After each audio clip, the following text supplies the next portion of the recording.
உங்கள் favourite TV ஷோக்களை இனி miss பண்ண தேவையில்லை. ZEE5 இல் முற்றிலும் இலவசமாக காணுங்கள். இங்கேயும் எப்பொழுதும். நீ எங்க வீட்டுக்கு வந்து பத்திரிகை கொடுத்து அழைச்சிருக்கணும். அத செய்யலையே.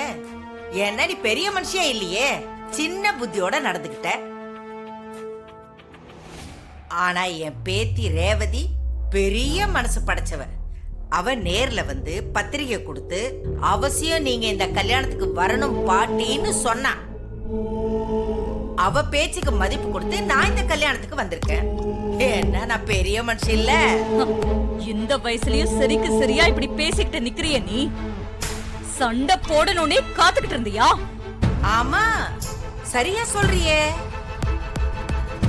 மருமகளா லட்சணமா நீ என் வீட்டுக்கு வந்திருந்தா போட வேண்டிய எல்லா சண்டையும் நான் அங்கேயே போட்டிருப்பேன்.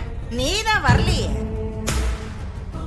அதான் இத்தனை வருஷமா சேர்த்து வச்சிருந்த மாமியார் மருமக சண்டைய இன்னைக்கு ஒட்டு மொத்தமா போட்டுறலான்னு கிளம்பி வந்திருக்கேன். எப்படி?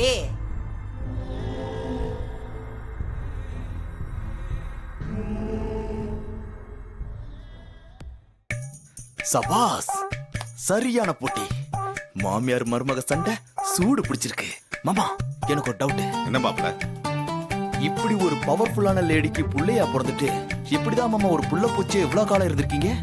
அதான் மாப்ள, எனக்கும் தெரியல. ஒருவேளை சர்பத்தை குடிச்சு குடிச்சு எல்லாமே மழுங்கி போச்சு நினைக்கிறேன். நானும் ஒரு பெரிய தப்பு பண்ணிட்டேன் மாப்ள. என்ன மாமா? இவ்வளவு காலம் எங்க அம்மா பார்த்து பேசாம இருந்ததே ஒரு பெரிய தப்பு தான். அன்னைக்கே அம்மா பார்த்து பேசி அம்மா கூட ஒன்னா இருந்திருந்தா அன்னைக்கே இந்த சண்டையெல்லாம் நடந்திருக்கும். சாமுண்டீஸ்வரியோட திமிரை எங்க அம்மா அடக்கியிருப்பாங்க. கரெக்ட் மாமா.